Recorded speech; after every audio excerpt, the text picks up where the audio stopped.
what's going on, fuckers? Welcome back to Uncaged Fighter.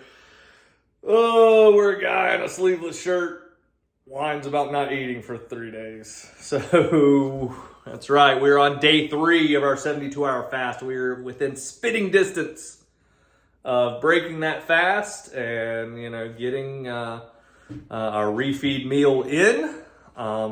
If you've been following along with this, I'm sure you're looking forward to that, just like I am. Definitely looking forward to getting a little bit of food in me.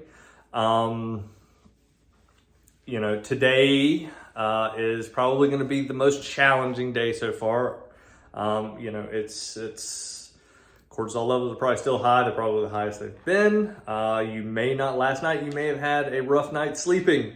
I was kind of tossing and turning. My wife said, I feel better. I don't feel quite as bad as I have in the past, but definitely not the best sleep. My wife said I was kind of tossing and turning, talking in my sleep a good bit last night. So, and again, that's just elevated cortisol levels.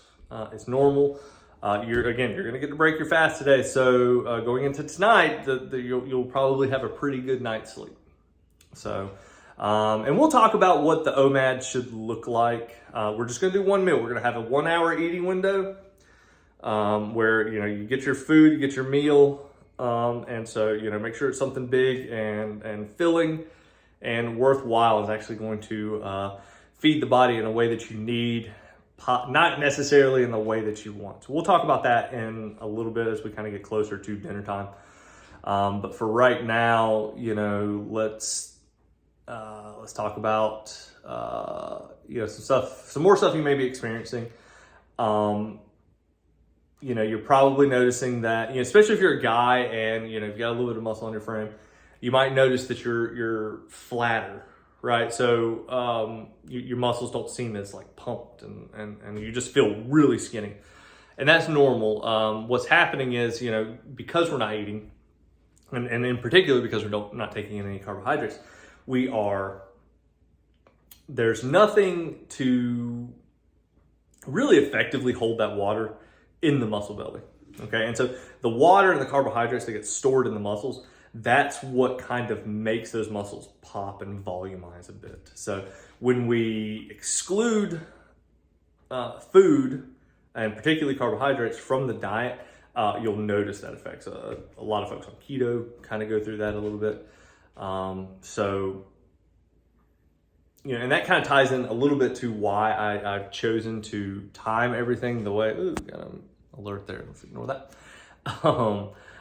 Why I'm timing things the way I want to time them, because, when I'm going through the fasting process, obviously it's going to kind of make me look flat. It's going to make me look skinny, okay? But, when I'm at the beach later, I want to look, bigger. I want to have, I want my shoulders to pop. I want all that kind of stuff.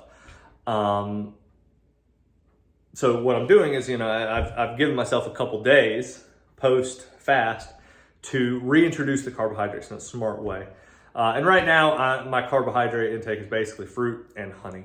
Okay, so my normal day-to-day diet does include a decent bit of carbohydrates. It's like, and some people would consider this low carbohydrate. I consider it higher carbohydrate, between 100 and 150 grams of carbohydrates a day. And I feel like that kind of gives me just enough carbohydrates to, go up, but not so much where I bloat. I tend to bloat a little bit on carbohydrates, so I like to keep them low. So that's, if you're not following along with the 72-hour fast this time, and you're watching this for, future, you're looking for future tips, that's probably how you should plan it out. If you're kind of like me, where you're utilizing the 72-hour fast, it's just a little bit of a touch-up right at the end of a longer, a longer term of a caloric deficit, a longer diet, right? And this is just kind of like a final touch-up. Just make sure you time it appropriately. Again, we touched on the cortisol stuff. It's going to be elevated. That's going to lead to a whole lot of, and again, it's all mental. You're going to feel grumpier. You're going to feel lethargic. Right? You're not going to have the energy. So things you're going to have to do today, it's going to require a lot more mental focus and and just mental energy from you that you may not really feel like expending. So, my advice to you for today is, take a deep breath. Every interaction you have with people, just step back and don't let the first thing that comes out of your mouth, don't want to be grumpy with people, because especially early on, first couple times going through like these long extended fastings, or anytime I'm doing like rolling fast, I was getting super grumpy. And it was because I was just, when you're not tired and you're not exhausted and you're well fed, your mental filter is stronger. But as you take away the food, and then the rest, being able to get restful sleep at night, and then just not having the energy from no food, that all kind of takes its toll on that mental filter that we all have. And so if someone does something that kind of irks you a little bit, normally it wouldn't be too bad. Just like, oh, okay, whatever, you silly goose. They irk you now, then kind of what you really want to say comes out, and that's not always the best. So when interacting with people or situations, maybe you just have a job that's particularly either mentally or physically demanding, just take a step back, approach it slowly, double check things. Don't be afraid to have people proofread. My wife is proofreading everything I write right now because making a lot of just dumb grammatical errors, silly stuff. So I have my wife proofread everything right now. When I'm doing physical stuff, I recognize that I'm not where I normally am. I'm not at my top physically, and I accept that. It's fine. It's temporary because I have other goals I need to achieve. So, and again, just keep that, what your goals are, in the forefront of your mind. Okay, we're thinking about these things. This is what I want to achieve. I'm not going to break my fast early. I'm going to push through that 72 hours. For me, that's going to be at 7:30 tonight. And that's when I'll get to eat. For you, it might be a little bit different. That's fine. But I'm not going to break that fast early. And when I break that fast, I'm not going to go straight to the junk food. Like right now, I desperately want Taco Bell. I want Taco Bell and sushi all at the same time. That's what I want. But I'm not going to have that. I'm going to, stick with the plan. Sorry about that. Went off on a tangent there, guys. But let's cut this kind of section short. I'll show you the weigh-in. Like I said, we're looking at about a little bit over 8 pounds lost since Monday. So feeling pretty good about that. We're going to keep at it, and I will see you shortly. All right. So today, 197.4. Final day. The weight continues to come off. It's pretty good. It's been a while since I've been below 200. So, been bulking a good bit, pretty much over the past year. Didn't really start trying to lose weight until just a little bit back earlier this year. So, pretty happy with that. Okay, so it looks like somehow I fucked up earlier in today's recording, so we're gonna have to go over some of that. Right now I'm about to go into my workout for today. It's not really a workout, it's really gonna be more of an active rest day. I'm not super feeling like an actual workout today. My body is starting to feel, I'm definitely fatigued for sure. But I'm starting to get, I call it low back pain. It's not really low back pain. It's actually my psoas on my left side. Sometimes will go into spasm, and sometimes will just ache. And I do a lot of kicks. So the psoas is a hip flexor. It's involved in a lot of kicks and knees and shit like that. And so it just has a tendency, with my tight hamstrings and stuff like that, it just has a tendency to go into periods of just being in pain, and it expresses itself, it presents itself as low back pain. It's actually not low back pain. I just, sometimes I just have to go to a massage therapist and have them, do a psoas release. and that is what it is. So right now I'm starting to feel a little bit of that. I'm going to kind of take it easy so it doesn't get worse, and hopefully it'll just kind of get better, because sometimes it'll do that. In fact, if I catch it early, most of the time it will do that. So today is actually, like I said, it's going to be an active rest day. So I'm going to do some, I'm going to do some stretching, what we call Junan Taiso, which is like Japanese Bujinkan kind of yoga-like exercises, yoga-like drills. Want to stay on top of that, and then probably throw in after that some a type of standing qigong called jianzhuang, and it's literally just standing and holding postures. And those two things for a few years now have been something I've relied on heavily for my active rest days. That, and then throwing in a lot of foam rolling work, so myofascial release. So we do that kind of stuff. Those are my active rest days, and I feel like it really helps keep me from feeling the effects of all the hard miles I've put on my body with training and fighting and just putting your body through the things I put my body through the things I put my body through. So I feel like it really helps out. And today I think I definitely need an active rest day. I'm not going to record any of this. It'd make for boring fucking YouTube. And if you want to see me holding standing postures, I have a video series of it here on the channel, the Ling Kong Jing, which that's kind of a shitty name for it. Really, it's just healthy Yishuan. But probably most of you watching this have no idea what I'm talking about.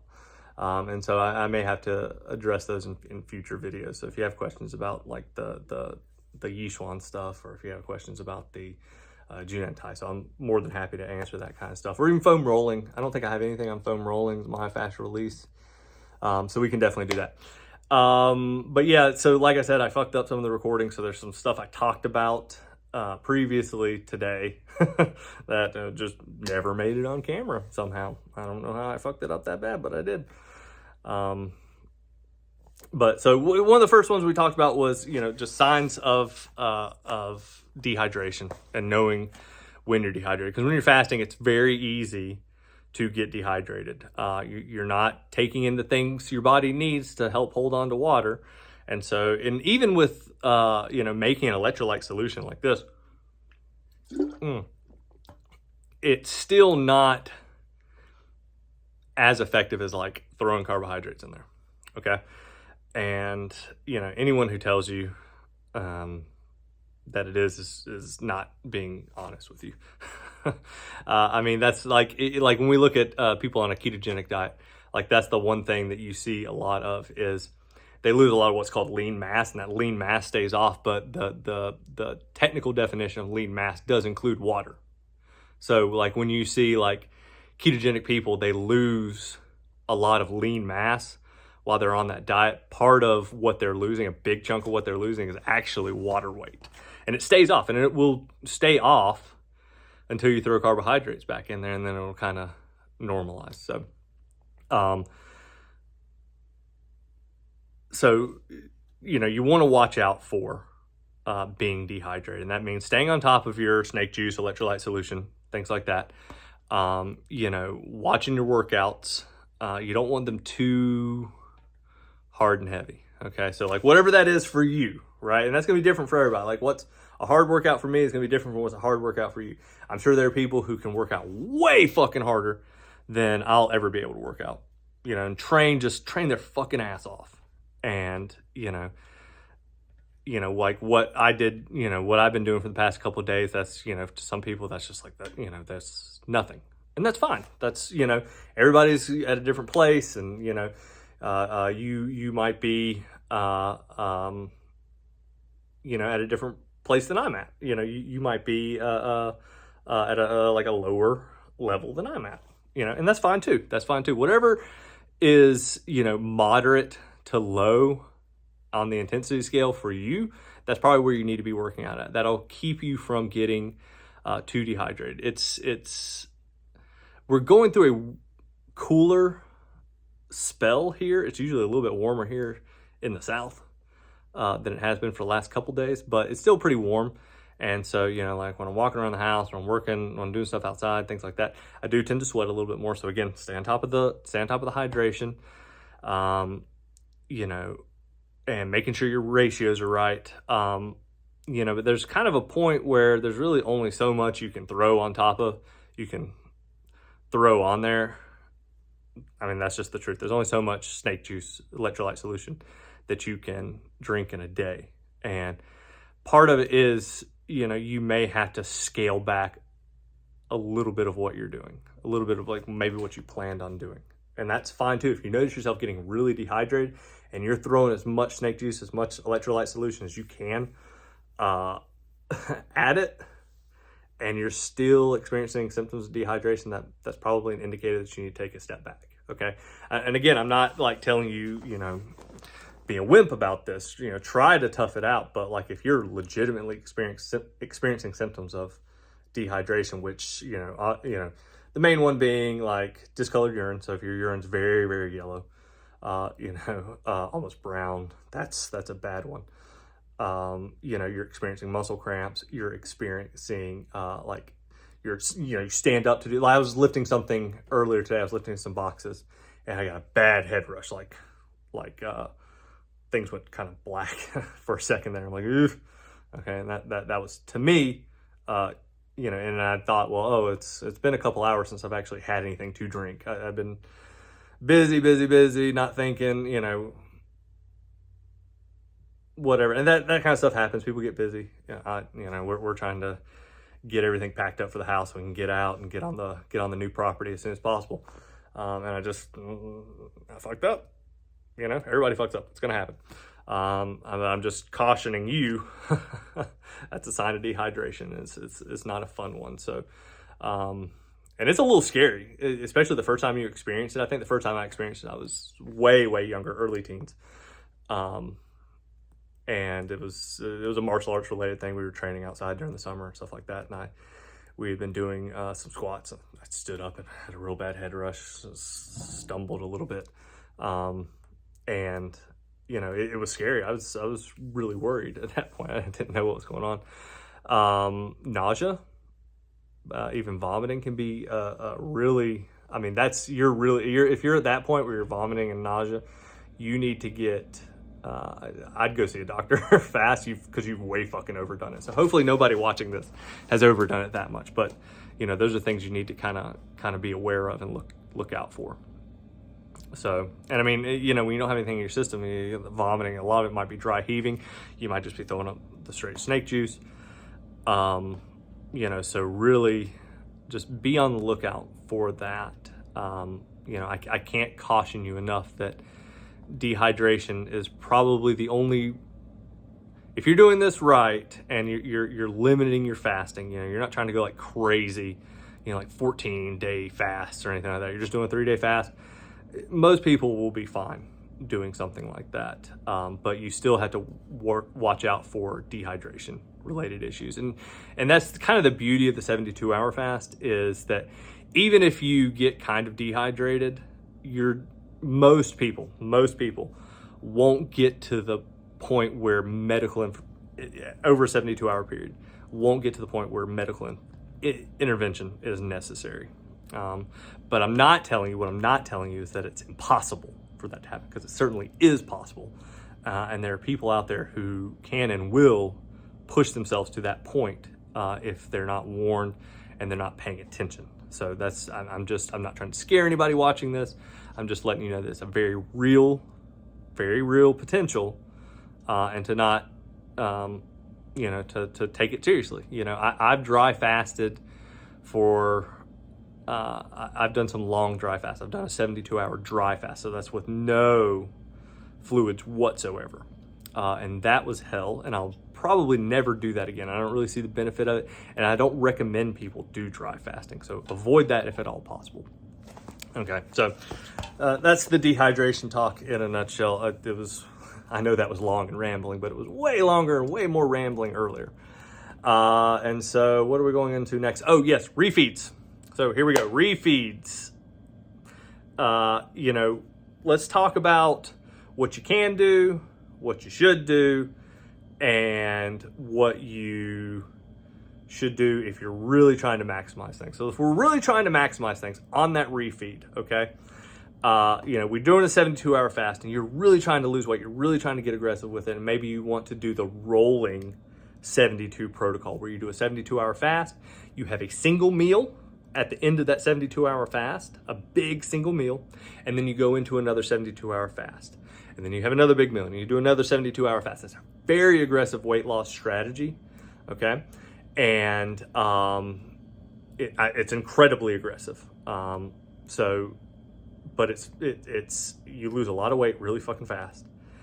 And if you're going to go that route, if you're going to be that aggressive about it, the way to optimize it, okay, is to basically, when you're doing that OMAD meal, you want to have essentially a very large ketogenic style meal. So you're eating a lot of fatty meats, eggs, sour cream, cheeses, mayonnaise, things that are very fatty, right? Have a high caloric content, good bit of protein, almost no carbohydrates. Because what happens is when you're in the 72-hour fast, right, you're putting yourself in ketosis, okay? And once you're in ketosis, your body is using fat as a fuel source. You're using literal body fat as your primary fuel source, okay? Because you're not eating anything during that 72 hours, so your body only has the fat. We use that punctuated OMAD, one for a reset, mentally and physically, to kind of reset you a little bit, so you're not getting the some of the bad side effects of super extended fasting, okay? Well, really, that's the only reason. I went over both of them. It's a mental thing, but it's also a physiological thing. And so I feel like it's much better than trying to do 96-hour fasts, or I've heard, so I see some people doing 2-week fasts and shit like that. I think that the rolling 72 is actually much more effective, and you have people who are much better at actually sticking to the protocol that way. You can, right, do a refeed where you include carbohydrates, where you include, I saw one poster on a forum today. She said, I was doing my OMADs and I would have a little bit of alcohol with it, and she got good results. She lost, I think, over the course of a few months, she had lost 60 pounds. Okay, so she made it work, and it does work. The first time I actually went through this process where I was doing the rolling 72s, I would refeed because I get cravings for what I call broadly Asian food. So Thai food, Chinese food, like American Chinese food, sushi, hibachi, that kind of stuff. I for whatever reason, I just I'm craving rice and meat and, some sort of Asian style flavoring on it. That's, for whatever reason, that's what I get cravings for. That's what I'm craving right now. I would kill for some sushi right now. And so you can throw carbohydrate, and I would refeed with that. I would refeed. We have a really great Thai restaurant right down the street, and that's what I would refeed on. I'd get some Penang curry, big thing of rice and spring rolls, and that would be part of my refeed meal. And I got great results on it. I mean, so you absolutely can do that. You can include carbohydrates in your OMAD protocol, but it's, would I have gotten better results just doing a keto style refeed? Yeah, I would have. But sometimes it's not for people. It's more about mentally than trying to min-max everything. So those are the two ways that you can kind of think about it. And you can maybe do something maybe a little bit in the middle. Today for me, what I'm going to do, I've got a whole pack of bacon that I'm going to eat with maybe 4 ounces of beef liver, aka nature's multivitamin. Love beef liver. You should really seriously consider including it in your diet. I really like the flavor of beef liver. I know a lot of people don't. I feel like if you pan fry it after you've cooked a bunch of bacon, so it gets in the bacon grease and stuff like that, and then you mix it with the bacon, you almost don't notice that it's there. I notice, I actually go in and specifically pick it out and eat it. But, if you eat it with a slice of bacon, it's really hard to actually taste it. You taste more of the bacon than anything. So I'll eat that, and probably a big protein shake. I make these big fuck off protein shakes where it's a couple scoops of protein, 4 or 5 eggs, raw eggs, Well, not raw, they're pasteurized, but you get what I'm saying. Uncooked eggs, and, you know, maybe some Greek yogurt, stuff like that. So real hot, like a big, you know, fat protein dump in the protein shake. So that's going to be how I refeed tonight. And then going into tomorrow, I'm going to, and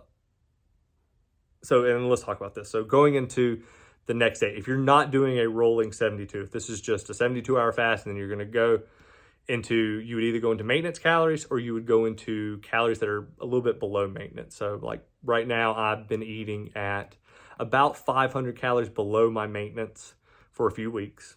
And so I'm going to actually return to that. Now that's going to include, that's when I'm going to reintroduce my carbohydrates. And it's mainly fruit, a little bit of honey. Those are my two main carbohydrate sources right now. And I'm getting about 100 to 150 grams of carbohydrates a day on that. And I feel like that keeps me performing well in the gym. It gives me enough carbohydrates to volumize the muscles a little bit, make like my shoulders kind of pop a little bit more, shoulders and arms kind of pop a little bit more without giving me like bloat in the abdomen area. So my abs are still visible. So it's just about, you know, when you go back to eating, don't just think, oh, well, I've killed, you know, 3 days worth of calories. I can eat whatever the fuck I want. If your goal is to lose weight, right? This isn't like an autophagy thing. This isn't like a spiritual thing. This is, you know, your goal is to lose weight. You need to either think about going on a maintenance, something, you know, where you're eating a maintenance calorie, or just below maintenance when you're going back. And, you know, I don't think you need to be too super strict about what your macronutrient content is. As long as you're hitting 1 gram of protein per pound of body weight.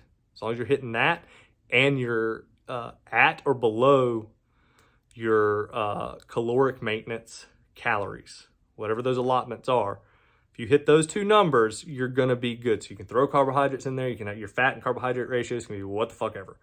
I tend to like more fat in my diet. I tend to do better. My physique looks better.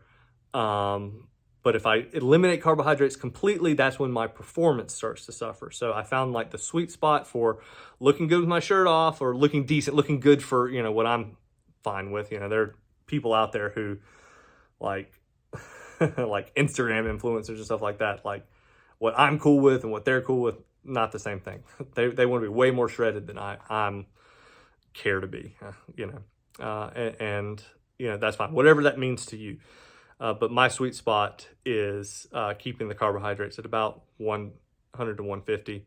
And that keeps me looking good with my shirt off, good to me, and performing well in the weight room and in, you know, doing my kickboxing, doing my martial arts related stuff. So, and I think that's about it. That was the whole 20-minute section. That's a big fucking section on this. I hope that this series has been helpful to you guys. I hope that you're, you know, I've seen a lot of good comments coming in.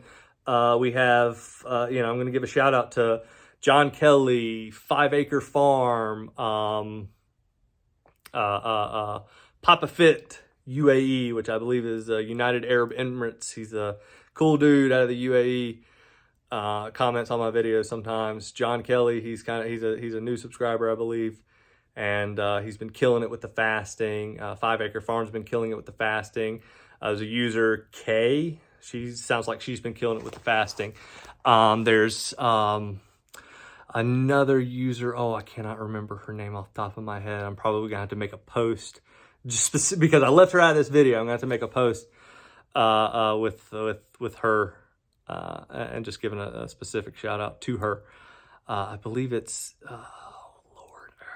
Danny. Oh, I think it's Danny. She left a nice little comment. She's been doing really good with her fasting as well. So, I mean, I know that this is tough. I know that fasting is not something, getting dry mouth like crazy right now, just talking so much. You know, I know that the fasting isn't easy. It's not something we're used to. It can be unnerving, but, you know, if you followed along through this point, if you've done it through this point, you fucking did it. You fucking did it. And now you know that there's nothing to be afraid of. Now you know what to expect. You know what it's going to be like. And, you know, you can decide here if this is something you ever want to do again. You know, So that's that. Or if it's something you want to pursue further and you want to utilize it as part of your weight loss strategy, as part of your just general, life strategy. I know, I don't advise throughout the year fasting too much, but, punctuated throughout the year, a couple fasts here and there, have some pretty good mental side effects too. So, mental and spiritual side effects. So yeah. If you guys, and again, if you guys like this content, please go ahead and give it a thumbs up. And if you're new to the channel, please consider subscribing. If you have any further questions, comments, concerns, leave them below in the comments section. I really appreciate you guys. This channel over the last couple years has kind of grown a lot, and I'm really surprised that how people react to content. And I really appreciate it. I really appreciate all of you out there. So, thank you very much. I hope you guys are doing good. Have a good one, guys. Bye.